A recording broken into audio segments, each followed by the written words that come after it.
Bienvenue au Bulletin des régions. Au sommaire, cette semaine, à Baie-Saint-Paul, d'abondantes précipitations provoquent des inondations et des dégâts sans précédent. À Berthierville, l'organisme L'Envol permet de briser l'isolement des personnes qui vivent ou ont vécu une problématique de santé mentale. À Amqui, la soupe populaire devient un outil pour lutter contre les préjugés. À Saint-Gabriel de Brandon, l'humoriste et animateur Alain Dumas nous propose de bénévoler à l'unisson. À Forestville, le Centre Le Nordais organise plusieurs activités pour souligner l'importance du bénévolat dans le développement de la communauté. À Saint-Raymond-de-Portneuf, une ferme rustique donne l'exemple en matière de recyclage des ressources alimentaires. À Cap-aux-Oies, les maraîchers comptent sur les marchés de proximité pour prospérer. À Montjoly et à Sainte-Flavie, on présente l'exposition Tracé de voyage, 20 ans d'aller-retour en réalité augmentée. Bonne émission.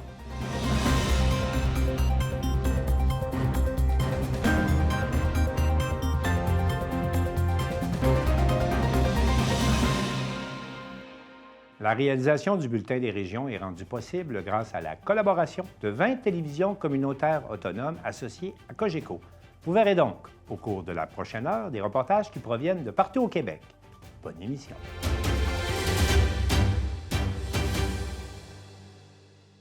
À Baie-Saint-Paul, des ponts sont pulvérisés et des quartiers entiers sont inondés.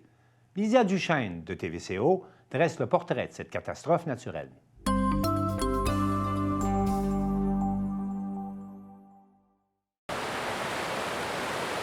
C'est autour d'11h30 que le courant a été volontairement coupé le 1er mai dans tout le centre-ville de Baie-Saint-Paul. L'état d'urgence est alors déclaré. Pour l'instant, c'est clair que là, on déploie, ça va quand même assez rapidement. Mais c'est suite à de puissantes averses dans les hauteurs combinées à la fonte des neiges que les bassins versants de la vallée du Gouffre sont sortis de leur lit à un niveau encore jamais vu dans l'histoire de Charlevoix. Rapidement, les mesures d'urgence ont été mises en place. La municipalité de Baie-Saint-Paul étant traversée à plusieurs endroits par la rivière du Gouffre et ses affluents, chaque ponceau est devenu un passage à risque. Là, on a réuni plusieurs scénarios en même temps, là, donc plusieurs aléas qu'on appelle, donc perte de courant, inondation, glissement de terrain.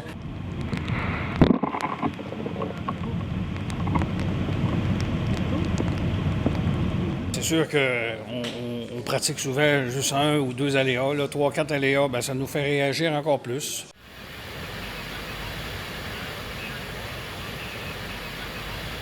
Le principal, c'est les gens. Et après ça, c'est les résidences, bien sûr, là, mais c'est important de mettre les gens en sécurité le plus rapidement possible dans ces événements-là. Donc, il n'y a pas de maison détruite jusqu'à maintenant. On a des garages de parties, on a des maisons qui sont proches de glissement. Mais puis des maisons qui ont de l'eau dans le sous-sol. C'est ce qu'on a présentement.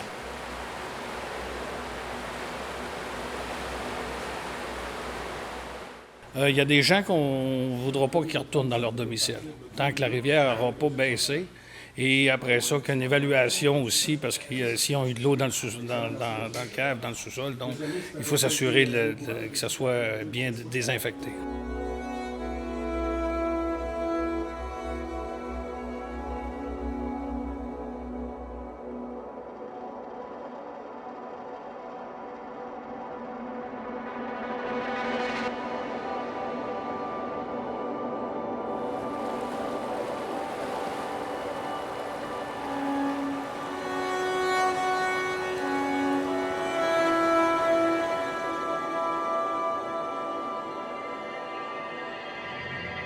En fin de journée, la ville se retrouve complètement isolée et scindée en plusieurs îles. La route 138 ainsi que la 362 sont fermées et le quartier Transim est complètement inaccessible.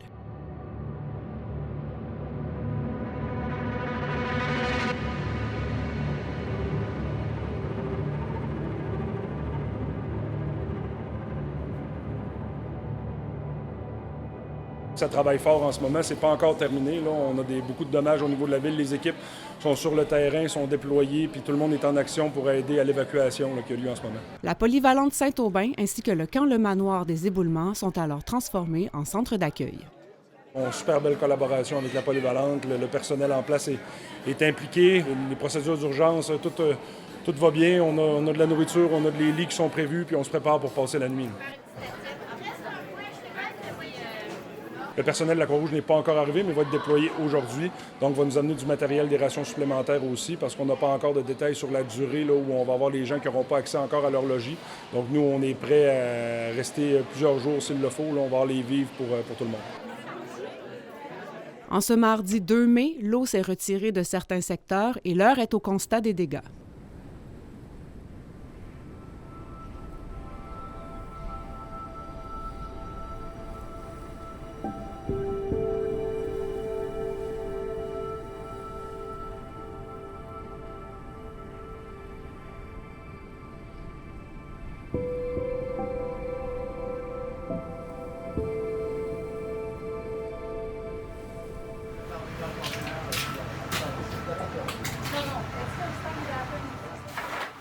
C'est ma maison et puis ça c'est ce qu'il en reste. Ah, franchement c'est pire que ce que j'aurais pu imaginer.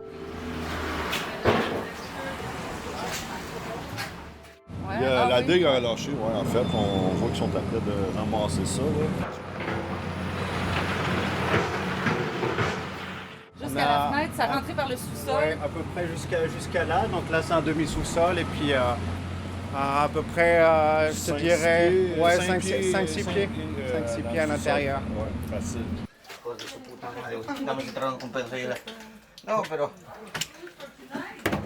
On va voir par où on commence. Là, c'était évacuer ceux qui étaient là. Déjà, c'est la première étape. Puis aller chercher de l'aide là où on peut là, voir qui est-ce qu'il faut contacter. Puis là, j'ai appelé les amis là qui s'y connaissent un peu. Demain matin, on va faire un plan de match et puis on va s'organiser. Il va falloir qu'il y aille étape par étape, comme il dit. Première chose, c'est vider au complet, puis après ça, désinfecter, faire sécher. Ça risque de prendre un bout de temps avant de recommencer à bâtir. On se sent dans un pays ravagé. Oui. C'est sûr qu'on a du ménage, mais honnêtement, j'ai toute mon empathie. Puis il va falloir serrer les coudes dans le quartier parce qu'il y a des gens plus bas sur la rue qu'eux autres. C'est vraiment... Nous autres, la maison, en 1936, a été rénovée et ils ont reculé la maison et ils l'ont relevée. En fait, c'est pour ça qu'on s'est retrouvés protégés, entre guillemets. On n'a pas eu d'eau au plancher, au rez-de-chaussée. Tout est dans la cave, là.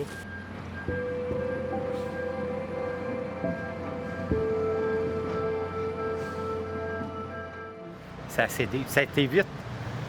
Ça a été une question de temps, hein, à peu près une demi-heure, là, puis il n'y avait plus rien à faire. Il fallait quitter les lieux. Parce qu'il y a bien du monde, là, que, pour moi, là, ils vont en arracher. Puis c'est tout du monde de certaines âge, quasiment dans le coin.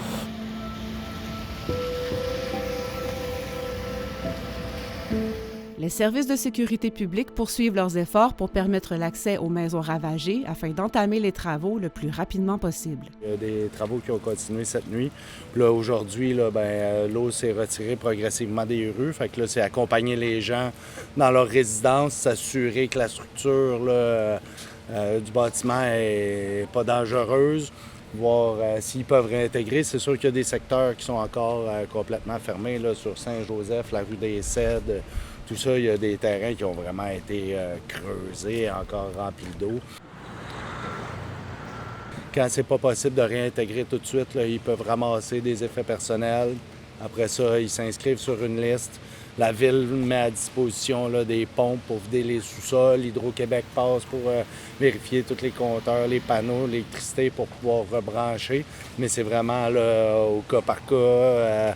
Ils doivent passer chaque résidence pour s'assurer que c'est prêt à redécoller.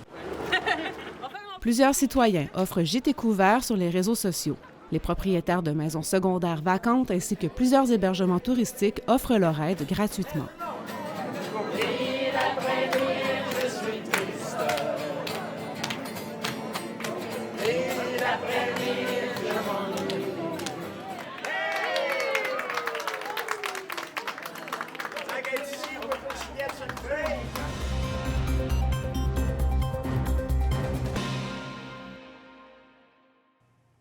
Jusqu'au 7 mai, c'est la semaine de la santé mentale et l'équipe de CTRB Berthierville nous présente l'organisme L'Envol qui offre, depuis 1992, au sud de la MRC d'Autrey, un service qui vise à briser l'isolement des personnes qui ont souffert ou qui souffrent de problèmes de santé mentale.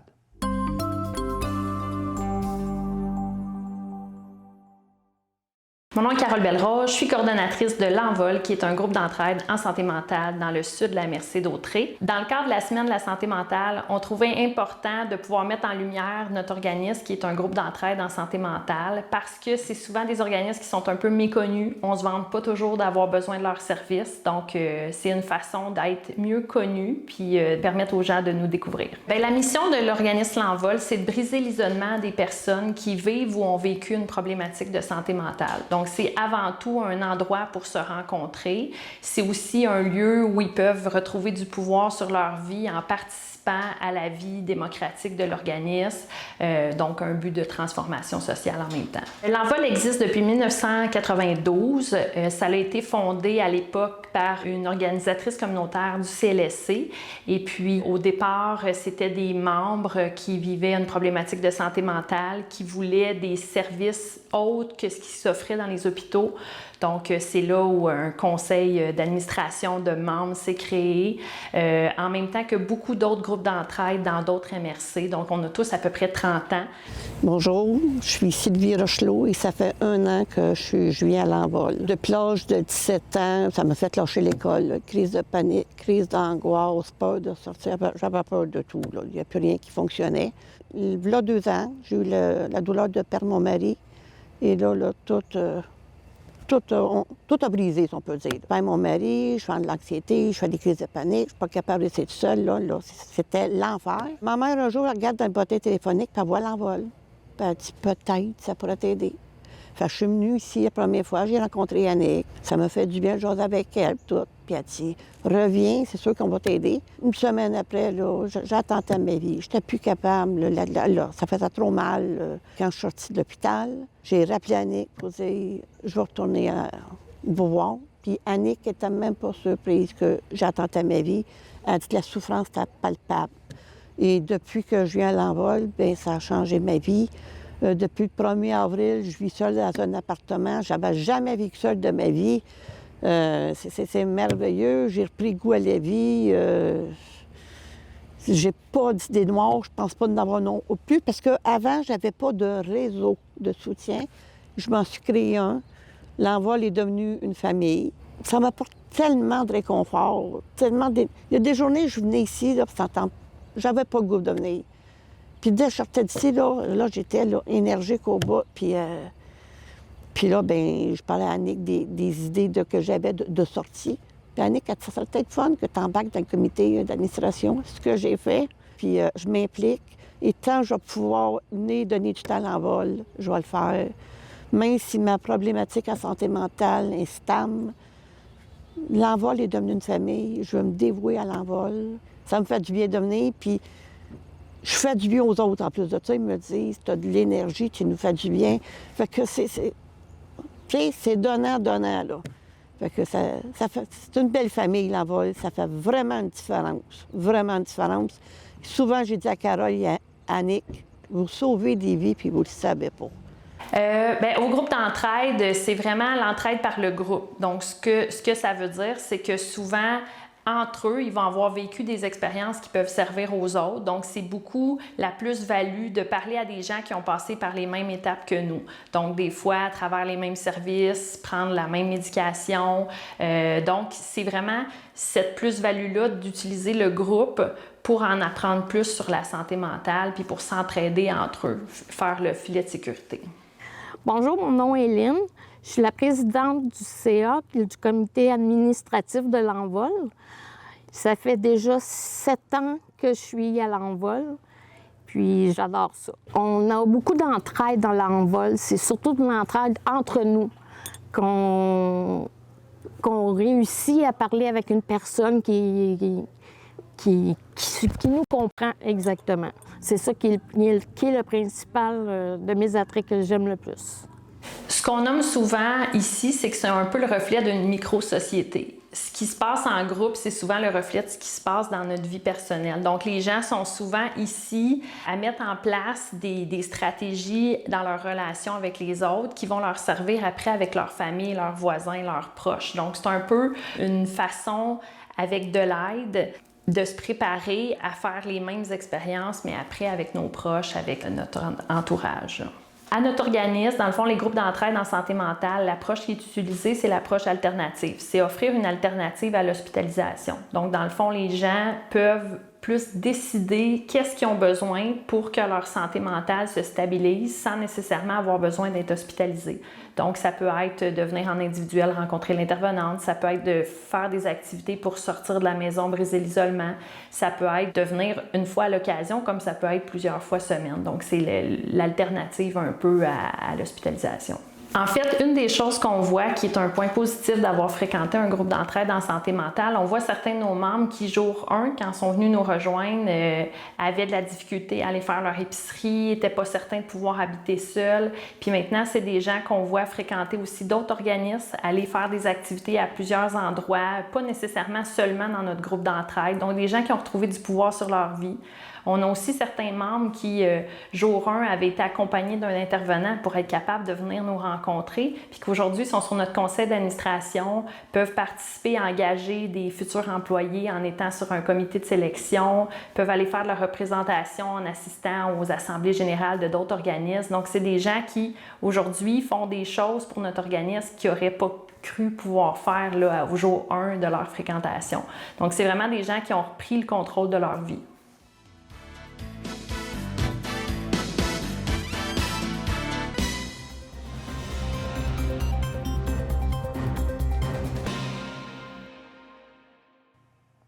Pour lutter contre les préjugés, la Soupe populaire de Chaudron Gourmand propose à ses clients et utilisateurs de partager leurs préjugés. Un reportage de Marc Baudouin de la TVC de la Matapédia.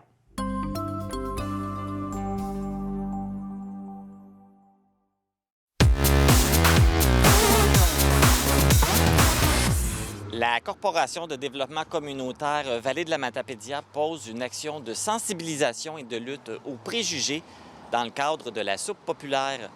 L'objectif vise à faire réfléchir la population sur les divers préjugés entretenus dans notre communauté et les impacts de ceux-ci. Alors, on va aller faire un tour. Suivez-moi.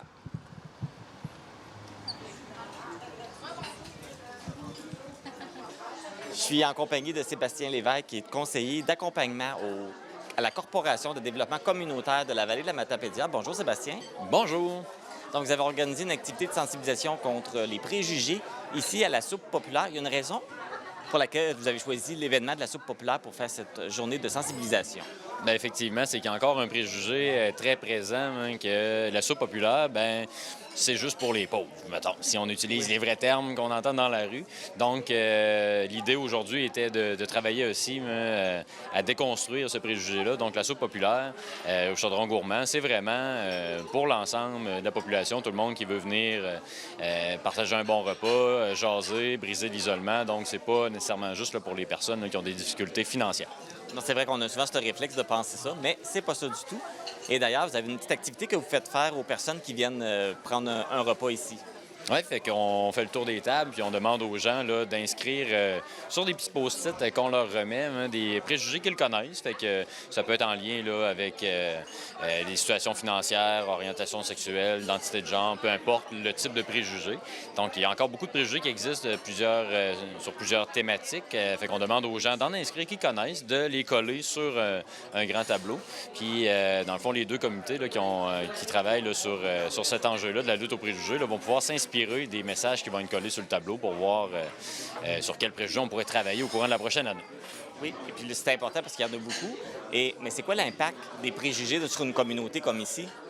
Bien, c'est qu'il y a plusieurs personnes qui se retrouvent souvent isolées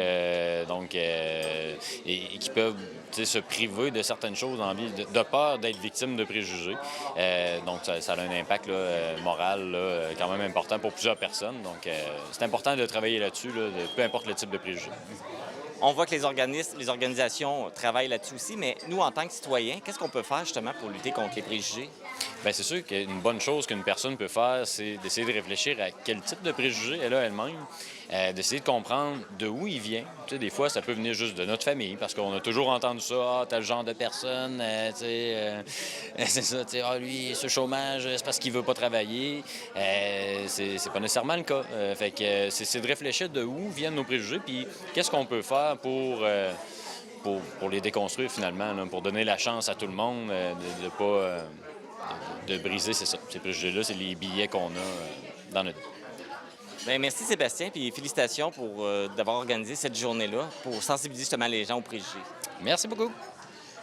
La préfet, les députés de la Matapédia ne pouvaient pas être présents ici aujourd'hui, mais avaient quand même un petit mot pour nous, alors on les écoute. Bien, c'est important de faire une journée comme celle-là sur les préjugés, justement, parce que on n'est pas à l'abri de ça, personne. On est tous, un jour ou l'autre, même soumis comme personne à porter des préjugés, mais aussi à en recevoir. Donc, c'est toujours important de se rafraîchir, de se rappeler que ça existe.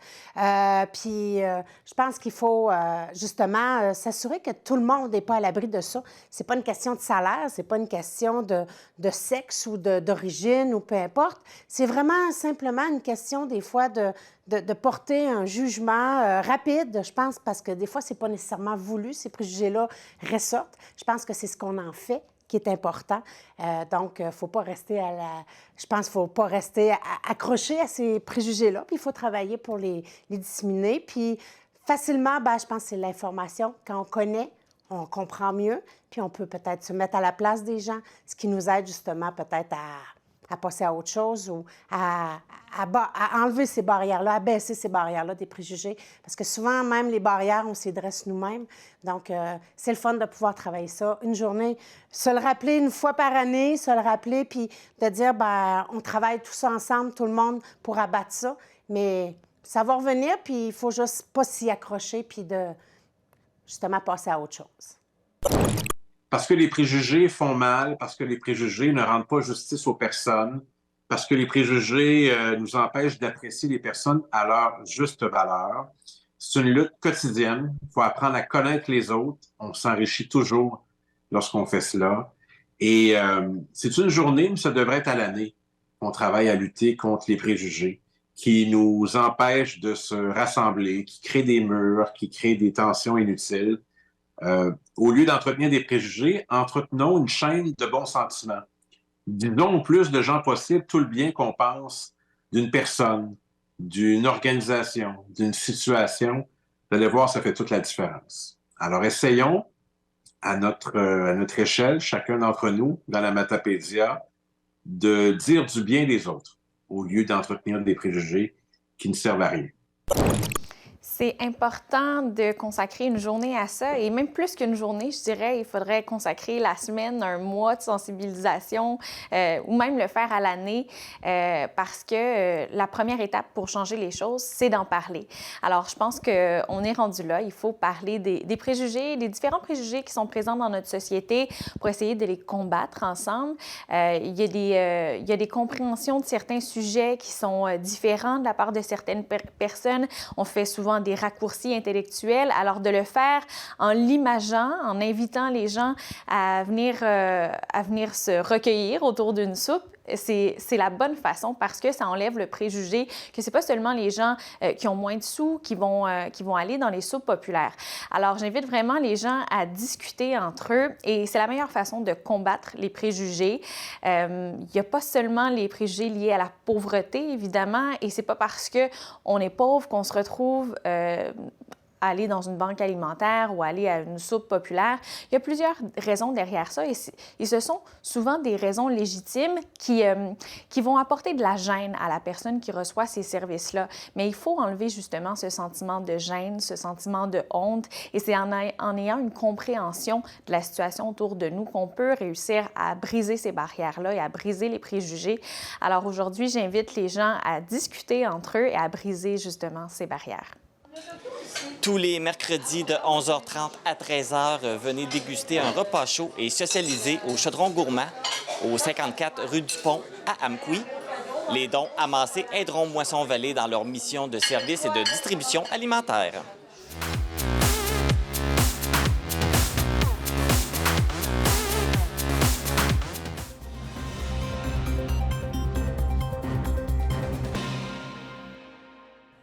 pour souligner la semaine du bénévolat, le Centre d'action bénévole de Brandon a invité l'humoriste et animateur Alain Dumas à prononcer une conférence. Pierrette Jubinville de CTB-TV s'est entretenue avec lui.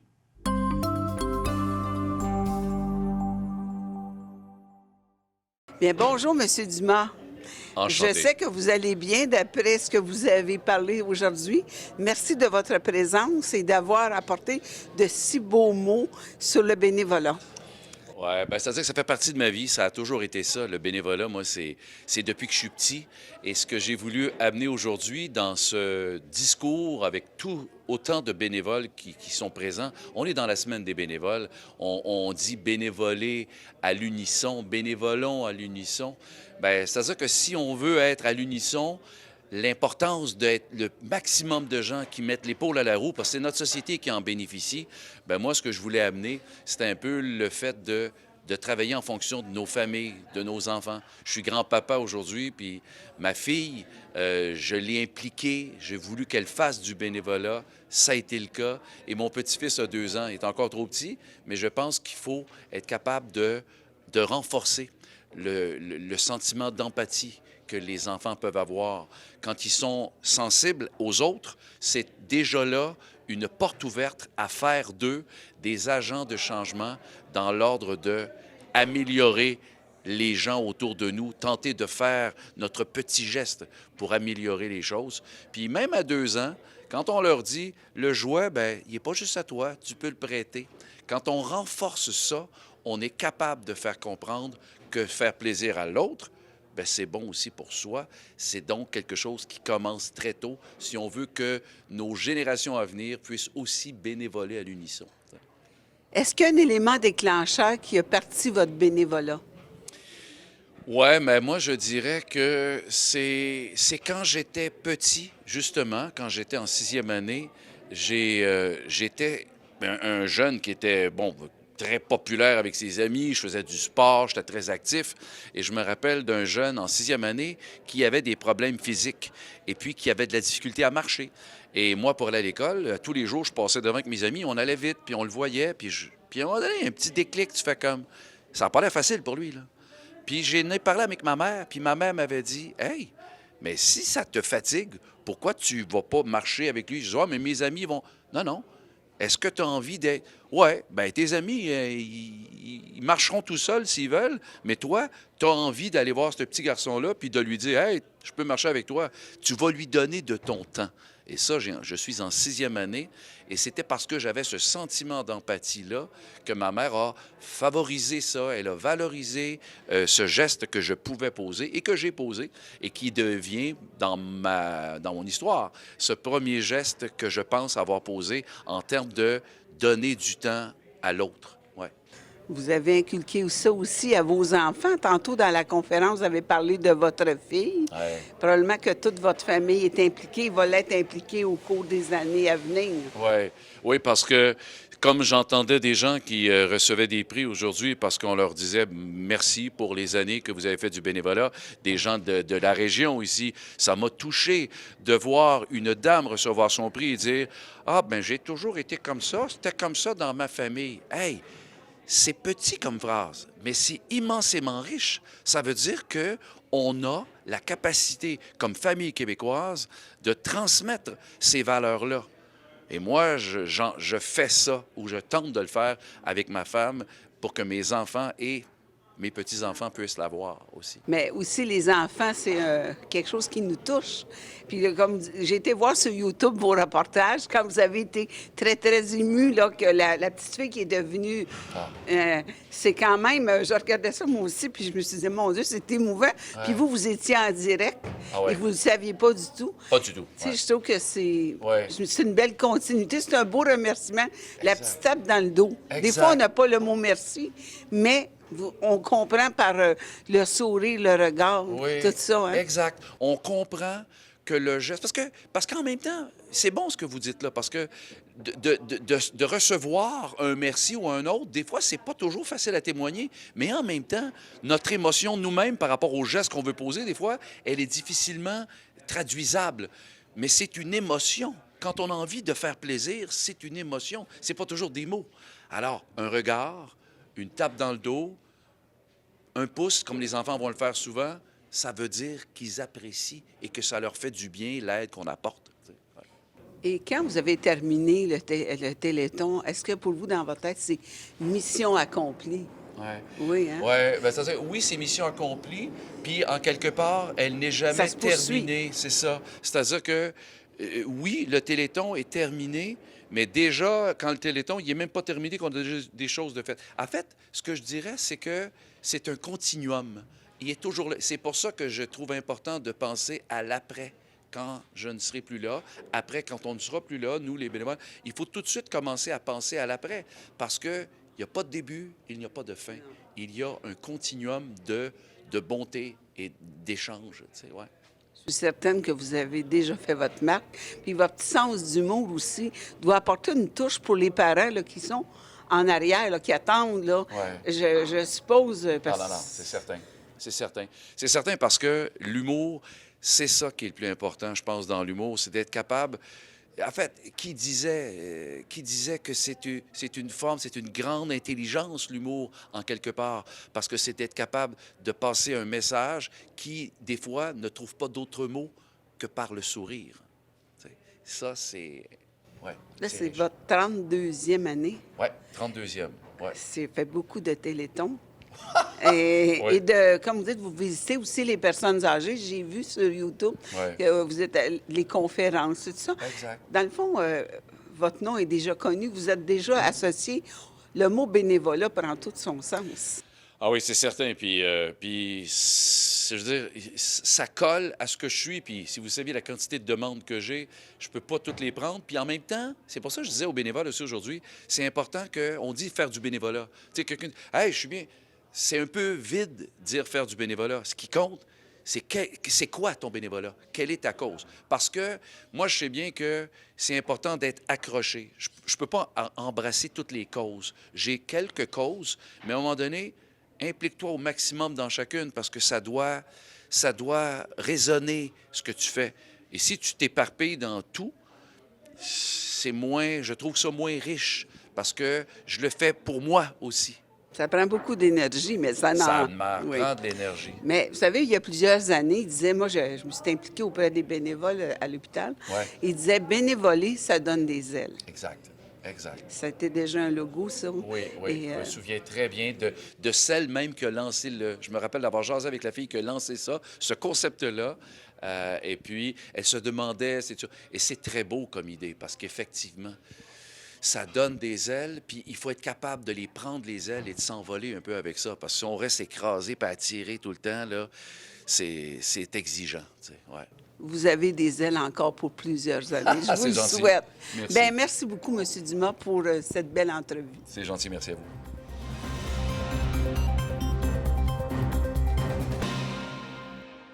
Alain Manning de la télévision du Littoral rencontre Marie-Ève Boivin du Centre d'action bénévole Le Nordais à Forestville. Elle nous parle des nombreuses activités qui ont été organisées pour souligner l'apport des bénévoles dans leur communauté.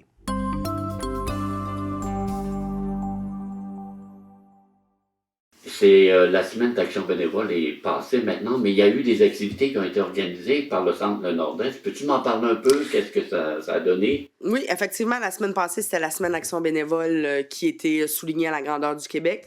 Bénévolons à l'unisson était le thème de cette semaine-là. Chez nous, au Nordais, on a organisé un 5 à 7 pour nos bénévoles à nous. Mardi dernier, on leur a offert un souper et puis on a suivi ça d'une conférence d'un motivateur, Martin L'Espérance, qui a été vraiment apprécié. On s'implique également dans la participation, la préparation du 5 à 7 des bénévoles de la ville qui a eu lieu jeudi dernier. Et une grosse activité vendredi avec Présage. C'est un organisme là, qui est venu pour souligner l'engagement et l'apport des bénévoles qui a eu lieu vendredi passé au Danube Bleu. On était une quarantaine de participants.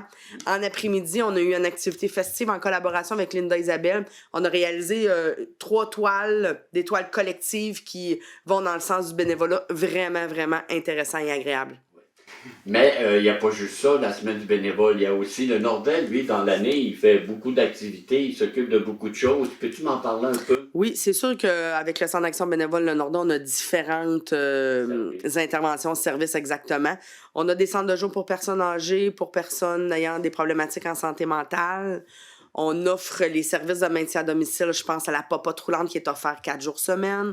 On a les transports accompagnements médicaux, on accompagne les gens. Notre clientèle majeure, c'est 65 ans et plus, dans leurs rendez-vous médicaux. J'oserais dire à grandeur du Québec, on peut se rendre à Sept-Îles, on va à Québec, Chicoutimi, ça passe partout. C'est nos bénévoles qui utilisent leur voiture et qui accompagnent les gens. Dans ce service-là, la notion de transport accompagnement, c'est ce qui est privilégié. Nos bénévoles accompagnent, même des fois jusque dans le bureau du médecin, les gens qui bénéficient du service. On a un travailleur de milieu pour nos aînés aussi. On a le service de secrétariat en avant, le service des impôts, on est dedans présentement. Pour les gens à faible revenu, ils peuvent venir faire leurs impôts à moindre coût. On a aussi la friperie, qui est quand même assez reconnue à Forestville et même en Haute-Côte-Nord là, pour la grandeur du magasin et ce qu'on a à offrir. Là. Suite à notre semaine d'action bénévole, on a constaté que oui, au Nordais, on a plusieurs bénévoles. On roule facilement de 100-125 bénévoles annuellement, mais on est toujours à la recherche de bénévoles. Chaque service a besoin de nouveaux bénévoles, de nouveautés. Donc, on invite les gens, s'ils sont intéressés, à donner 1 heure par semaine, 2 jours par semaine, le temps qu'ils ont à donner, l'intérêt qu'ils ont, dépendamment des services. On est toujours capable de leur trouver un petit quelque chose qui les intéresse. Donc, on fait partie des chanceux qui ont encore des bénévoles qui sont là pour nous, mais on est toujours à la recherche de bénévoles, assurément. Là.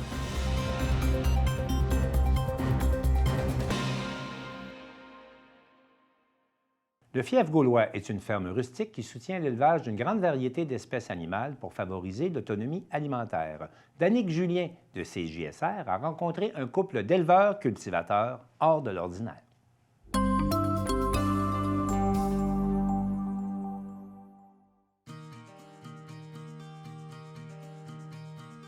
Depuis 2011, le Fief Gaulois est une petite ferme du chemin de la Rivière-Verte à Saint-Raymond-de-Portneuf qui prend à cœur le recyclage des ressources alimentaires. Opérée par le couple formé par Alexandre Normand et Clémence Rigaud, la ferme élève des animaux dits rustiques pour leur viande, leur œuf, mais aussi leur laine. Notre objectif est d'avoir une variété d'espèces animales pour avoir une variété de production qui puisse fournir notre famille. On a commencé comme ça, dans un but un peu d'autonomie. Et puis finalement, petit à petit, nos proches, les gens sont intéressés. On a fait goûter, ils aimaient ça, puis on s'est développé. On a par exemple ici la poule Chanteclair, qui est une race vraiment emblématique du Québec, qui est rustique, moins 40, plus 40, elle est dehors, elle est heureuse, elle est bien. C'est une race à 2 fins qui fait de la chair, qui produit des œufs. On a des porcs rustiques aussi qu'on est capable de garder en extérieur, qui sont un croisement de Berkshire et de Waldwattle. On a des vaches Highland, on a des moutons islandais. Pareil, c'est toutes des races qui vont suivre les cycles, qui vont être capables de rester le maximum dehors. Et puis on fait le meilleur pour eux au niveau des installations pour qu'ils puissent aller en plein air toute l'année. Ces animaux sont principalement nourris avec des produits provenant d'épiceries ou de microbrasseries qui ne peuvent plus être consommés par les êtres humains. Des entreprises d'ici participent à ce procédé qui permet de recycler des tonnes d'aliments chaque année. Au niveau de la distribution des aliments, on va aller prendre un déchet maintenant pour que ça devienne vraiment un aliment, des aliments pour nos animaux. Honnêtement, on est vraiment fiers. On a fait le calcul dernièrement, puis c'est 90 tonnes annuellement là, de déchets qu'on revalorise. 90 tonnes. Que là, ensuite, on peut la réutiliser. 90 tonnes, c'est ça qui va devenir un intrant vraiment positif là, pour nos animaux. En fait, les cochons, là, ils vont se régaler de drèche de microbrasserie. C'est nous qui absorbons 100% de la drèche du Roquemont, très bonne microbrasserie de Saint-Raymond. Puis on fait aussi là, un bon pourcentage de la fausse, très bonne microbrasserie de Nakona. Pour nos animaux, sinon on va ramasser les fruits et légumes de chez Avril Le Bourgneuf puis Avril Place de la Cité. La même chose, ça, c'est 100% là, de leur... ce qui est plus comestible pour les êtres humains. Il y a un partenariat qui est fait avec les gens les plus démunis qui vont être capables de faire de la transformation pour l'alimentation des gens les plus démunis. Mais ce qui ne peut pas être transformé, en fait, c'est nos animaux ici au fief gaulois qui vont les manger. Au Québec, en 2023, les jeunes familles pratiquant l'élevage des animaux de la ferme se font rares. Pour Clémence et Alexandre, c'est l'attrait vers l'indépendance alimentaire qui, au départ, les a lancés dans ce mode de vie.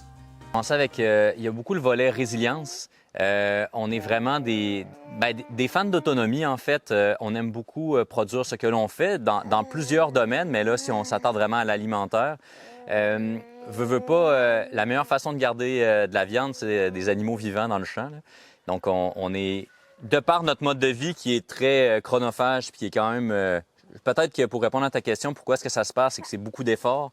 C'est quand même une vie qui est, on va dire, difficile, mais qui est vraiment, vraiment, vraiment, vraiment valorisante.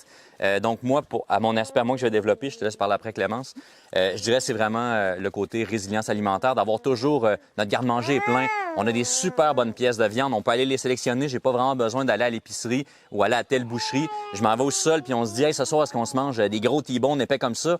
Ben oui, on a ça en stock. Et puis écoute, en fait, je pense que c'est sûr que moi, j'ai eu la chance de vivre ce rythme de vie-là, puisque mes parents sont agriculteurs, mes grands-parents l'étaient, mes arrière-grands-parents aussi, donc c'est sûr qu'on était déjà baignés dans les cycles. Nos vacances, on allait ramasser des pierres, on faisait la moisson, c'était ça la beauté de tout ça, on allait chez d'autres amis qui avaient des animaux. Pour moi, c'était ça la vie, puis pour moi, c'était dans ce cadre-là que je voulais élever mes enfants, puis je voulais le partager avec eux. Parce que j'ai plein de souvenirs de ça, puis c'est génial ce qu'on leur fait vivre, qu'ils comprennent ce qu'il y a dans leur assiette, la qualité de ce qu'il y a dans leur assiette, mais le travail qu'il y a derrière, puis l'importance de respecter les animaux dans tout ça, puis que si toi, tu veux manger des bonnes choses, il faut que tu travailles pour produire des bonnes choses. Selon Alexandre, c'est un mode de vie valorisant, mais ce n'est pas un mode de vie qui est facile, comme il faut s'occuper des animaux à chaque jour de l'année. Toujours, selon lui, le fief gaulois permet en partie aux animaux de la ferme d'en revenir à leurs instincts naturels. On dira peut-être pas sauvage, mais on va dire qu'ils vont vraiment retrouver leurs instincts, puis c'est vraiment ce qu'on adore. On a les images là, des vaches, on va dire, parquées dans quelque chose de restreint. On a vraiment la chance, on va faire la transhumance, c'est une petite transhumance. Ils quittent leur enclos d'hiver. Là, dès que l'eau va pouvoir se rendre jusque dans l'enclos du fond, on va être capable de leur offrir là, grosso modo 150 000 pieds carrés de terrain, puis c'est vraiment des vallons. Donc, ce que ça fait, c'est que quand mes 2 vaches gestantes vont mettre bas, bien, les autres veaux ou celle qui n'a pas mis bas, elle va pouvoir être un peu sur ses gardes, aux aguets pour être capable d'observer. Parce qu'il ne faut quand même pas oublier qu'on est en dessous des terres de la couronne. Il peut y avoir du loup, il peut y avoir du coyote, il peut y avoir de l'hybride. C'est pour ça, c'est un mix là, entre les coyotes et les loups. Il peut en avoir. C'est pour ça qu'on pourra peut-être le présenter, mais qu'on a notre... à l'arrière-plan, c'est drôle qu'il soit là. On a Dragoul, notre chien berger. C'est un mélange de gants parméniens puis de berger d'Anatolie, avec un petit peu de montagne des Pyrénées. Notre berger, lui, il va patrouiller au complet. Fait que, au niveau des odeurs, c'est sûr que lui, il est capable de scanner pour savoir s'il y a quelque chose de différent. On a déjà eu des incursions de coyotes. Heureusement, il avait attaqué des chevreuils dans la forêt. Ils n'ont pas attaqué nos animaux. Mais quand, justement, on a nos vaches qui vont mettre bas dans le fond du terrain, on est quand même à peu près à 1 kilomètre des terres de la couronne. Donc, ce que ça fait, c'est que oui, déjà, les vaches, elles vont être sur la watch, elles vont être capables là, de se protéger. Mais on a notre berger que s'il y a quelque chose, il va nous réveiller. Moi, techniquement, je vais pouvoir sortir pour aller porter assistance. Puis lui va déjà être un bon à l'avance pour pouvoir là, réduire la menace. Dans les projets en cours au fief gaulois, on retrouve la future construction d'une nouvelle chambre froide pour pouvoir assurer la bonne préservation des denrées qui proviennent des épiceries et des microbrasseries. Il y a d'ailleurs une campagne de financement en cours à ce sujet. En fait, il ne faut pas hésiter à nous contacter. En ce moment, sur la campagne de sociofinancement, on offre beaucoup d'exclusivité. On essaie d'ouvrir nos portes, c'est-à-dire qu'on offre des visites. Les gens peuvent venir nourrir. Fait que là, c'est pour sensibiliser petits et grands. C'est chouette de voir d'où vient la viande qu'ensuite on a dans nos assiettes. Et puis, c'est chouette pour nous de partager notre mode de vie, de partager nos valeurs, de rendre ça accessible. On a aussi sorti, par exemple, notre saucisson qui n'était pas encore sorti ailleurs. Fait que n'hésitez pas à aller sur notre site Internet ou notre page Facebook ou La Ruche. Vous allez pouvoir voir tout ce qu'on fait puis tout ce qu'on est capable de vous offrir en ce moment. Les produits du fief se retrouvent notamment au dépanneur Marie-Claude de Saint-Raymond, à la fromagerie du Mouton Blanc de Pont-Rouge, mais aussi à la fromagerie des Chambeaux-Grondines. C'était Danick Julien pour CJSR.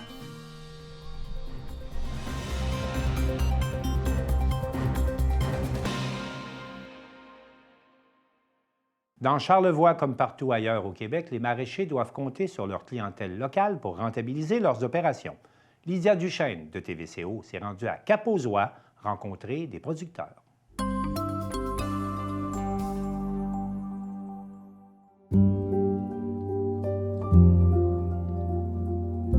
L'agriculture, on le voit, là, il y a une porcherie qui vient de fermer aux éboulements. Les fermes ferment. Généralement, il n'y a pas beaucoup de relève, il n'y a pas beaucoup de gens qui veulent reprendre la chose. Puis quand on démarre la ferme, bien, ça demande beaucoup de capitaux. Puis là, on est dans des marges qui sont très minces. Aller à la rencontre de producteurs maraîchers, c'est aller à la rencontre de la résilience. Charles-Emmanuel Gagnon-Coupal et Laurence Garot des Jardins de Cap-aux-Oies font partie de l'Association des fruitiers et maraîchers de Charlevoix. C'est une association qui regroupe une vingtaine de membres à ce jour. Avec le renouveau agricole qu'il y a en ce moment, il y a tellement de fermes qui s'implantent partout sur le territoire. On a décidé collectivement de se resserrer les coudes ensemble puis de créer un petit réseau qui pourrait se représenter puis faire valoir ses intérêts. De quelle façon elle fait valoir ses intérêts? De quelle façon ça sert à ses membres? Bien, il y a plein d'axes. Il y a la mise en marché collective, il y a la représentation politique, il y a du réseautage, des visites de ferme, il y a des activités de formation. Des achats collectifs. Grâce à cette mutualisation des ressources matérielles, humaines et du savoir-faire, les membres de l'association unissent leurs forces et élaborent différents projets, comme celui d'un marché ambulant dans les déserts alimentaires de la région. Un désert alimentaire, là, c'est ce que le gouvernement dit. c'est le gouvernement qui définit certaines zones où c'est difficile de s'alimenter. C'est-à-dire, par exemple, que ça prend plus que, je vais dire un chiffre, là, 20 minutes pour se rendre à l'épicerie, qu'il faut absolument une auto, que tu n'as pas nécessairement tous les produits disponibles.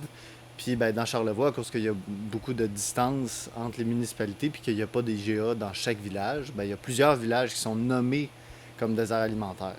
Dans Charlevoix, toutes les municipalités, à l'exception de Baie-Saint-Paul et la Malbaie, sont considérées comme étant des déserts alimentaires. Pour l'instant, le projet débute cette année, donc c'est un peu une année test. Là, ça va être juste pendant l'été, donc on vise un 11-12 semaines environ, pendant lesquelles on ferait des marchés, dans le fond. Fait que soit on irait dans les municipalités faire un mini-marché avec tous les produits des différentes fermes participantes pour les rendre disponibles à la population, ou sinon, à Notre-Dame-des-Monts, par exemple, on a un partenariat avec la petite épicerie qui est là, où on pourrait approvisionner l'épicerie en légumes et en fruits. Pour cette première édition, le marché ambulant se rendra à la coop L'Affluent de Petite-Rivière-Saint-François, à l'île aux Coudres et à la coop alimentaire de Notre-Dame-des-Monts. À cela s'ajoute la présence des producteurs dans les marchés publics réguliers.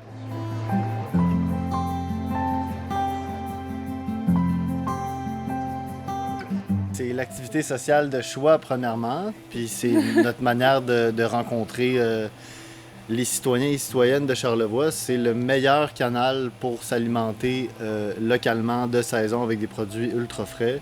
Il y a beaucoup de fermes pour qui c'est leur gagne-pain. Puis, dans le contexte économique en ce moment où on ne sait pas trop qu'est-ce qui va arriver au niveau de l'inflation et des coûts du panier d'épicerie, bien, c'est cette année que ça vaut vraiment la peine de venir au marché public. Non seulement si on veut conserver la pérennité économique de nos fermes sur le territoire, mais si on veut aussi consolider nos prix d'achat.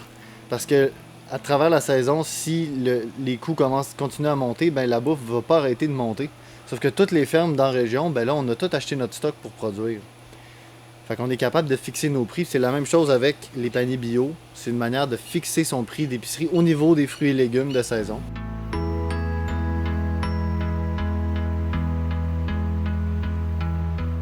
Cette précarité financière du milieu agricole pèse d'ailleurs lourd sur les producteurs qui ont besoin du soutien de leur communauté par l'achat local avant tout.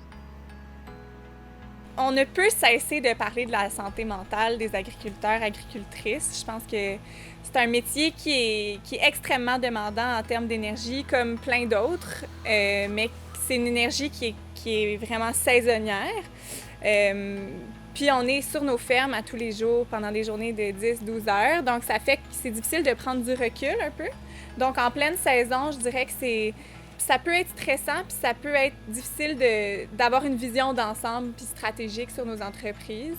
Surtout qu'en ce moment, la situation économique fait que c'est vraiment compliqué, les choses changent, les chaînes d'approvisionnement sont complexes, c'est difficile d'avoir les choses qu'on a de besoin dans le bon moment, tout coûte plus cher, autant au niveau de la construction qu'au niveau des intrants. Donc, c'est sûr que c'est difficile à ce niveau-là. Les producteurs vous invitent donc à consulter le site du Réseau des fermiers de famille pour vous abonner aux paniers bio disponibles près de chez vous. Notez d'ailleurs que différentes formules plus flexibles sont maintenant proposées pour faciliter l'accès à ce service. Par exemple, nous, ce qu'on fait, c'est que les gens s'abonnent à la ferme au printemps. On donne un rabais sur leur abonnement, un rabais au niveau du prix. Là. Et quand ils viennent la première fois chercher leurs légumes, ils reçoivent une carte. Puis cette carte-là, c'est comme une ardoise, puis ils peuvent prendre tout ce qu'il y a sur notre étal. Fait qu'on fait comme un marché public, mais les gens ils viennent puis ils prennent ce qu'ils veulent, en quantité, en diversité. Donc cette semaine-là, tu reçois de la visite. Ou si cette semaine-là, c'est ta semaine de garde de tes enfants, tu peux en prendre plus. T'en prends plus. Si t'es seul, t'en prends moins. Si tu pars en vacances, il n'y a aucun problème. T'as pas perdu ton panier. T'as pas perdu ton panier, t'as pas besoin de nous appeler, t'as pas besoin... C'est le plus simple possible. On doit manger, tu sais. Fait que si on peut bien manger, puis manger de la manière la plus intelligente et la plus responsable écologiquement aussi possible, ben faisons-le. Puis mettons l'énergie puis l'amour qu'il faut dans ce projet-là. Moi, je considère que c'est un projet de société, là, comme la santé, comme l'éducation. Les fermes qui sont ici, ben il faut en prendre soin en allant acheter du stock. Ça semble... ça peut pas être plus simple que ça, là, mais c'est pas vraiment de l'encouragement que les producteurs et productrices ont besoin. Ce qu'on a besoin, c'est des gens qui viennent nous voir au marché public, qui s'abonnent au panier, qui achètent notre stock à l'épicerie, qui viennent à nos kiosques. Si vous aimez produire vous-même vos légumes, les Jardins de Capozois organisent également une vente de plants à la fin mai. Consultez leur site web pour en connaître les détails.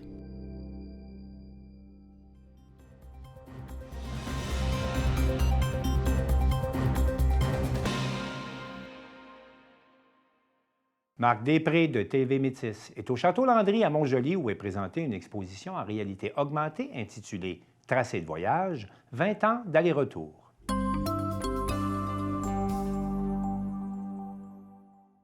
Alors, je me trouve au Château Landry, donc on est dans une pièce importante parce qu'il y a une belle exposition là, qui commence justement.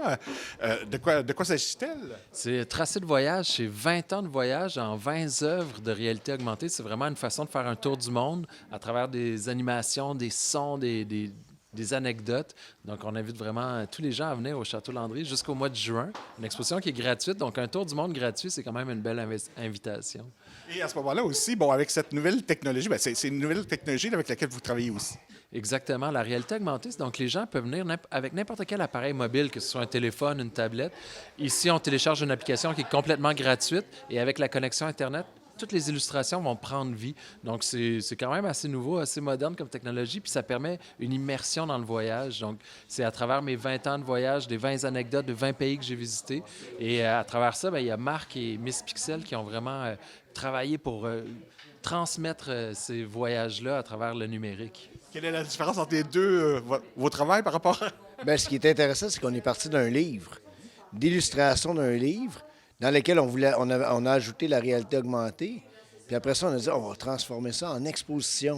Donc, il y avait quand même une adaptation à faire entre l'œuvre physique, le livre, et l'œuvre d'exposition. Là.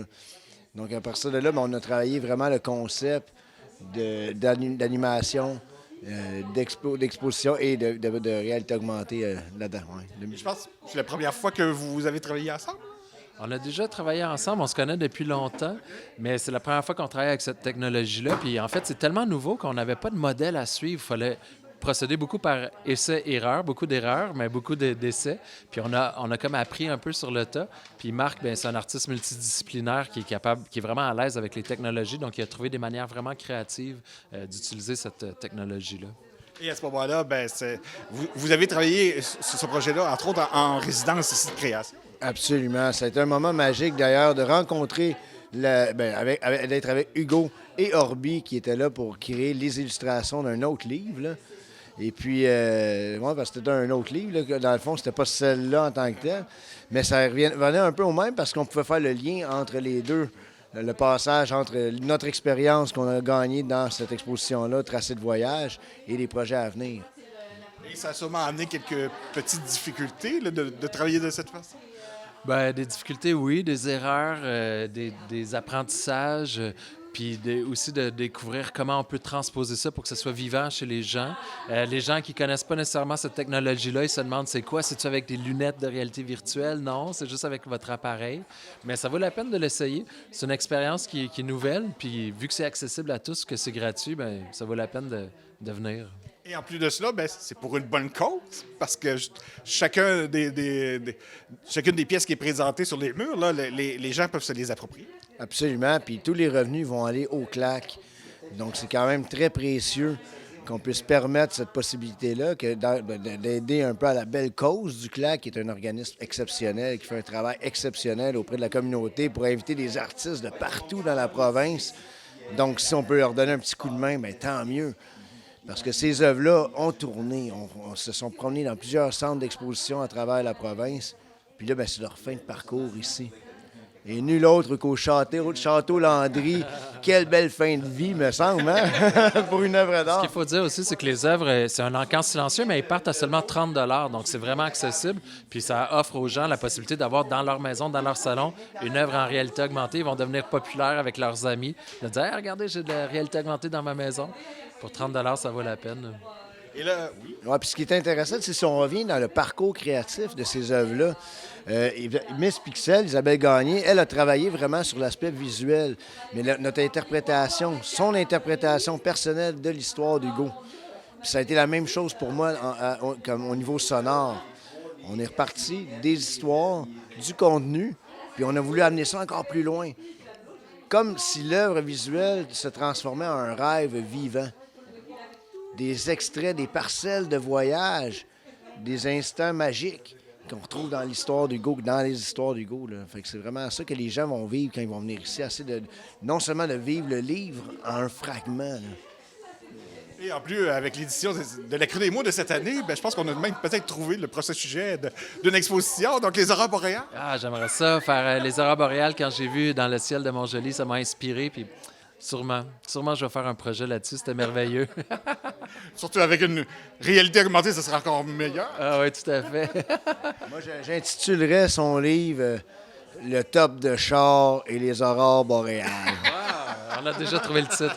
Bon Dieu, c'est un prochain prix à gagner avec ça. Là.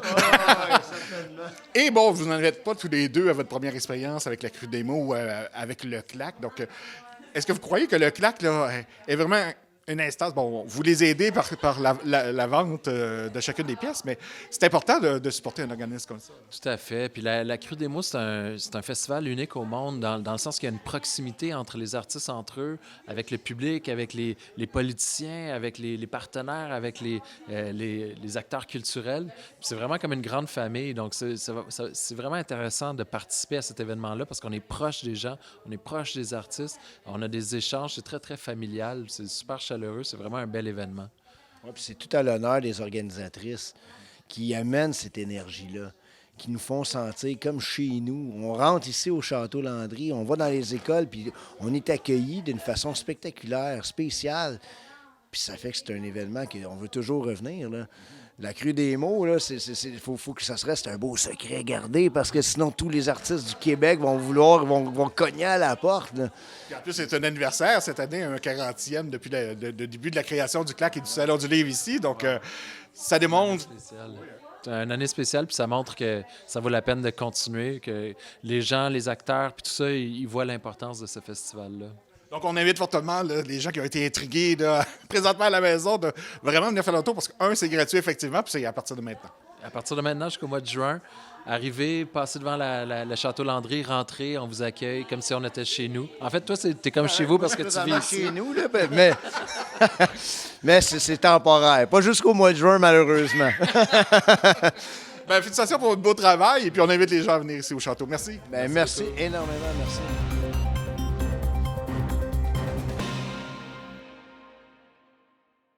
C'est tout pour le Bulletin des régions. Cette semaine, on espère que ça vous a plu. Je remercie toutes les télévisions communautaires participantes et je vous dis à la prochaine.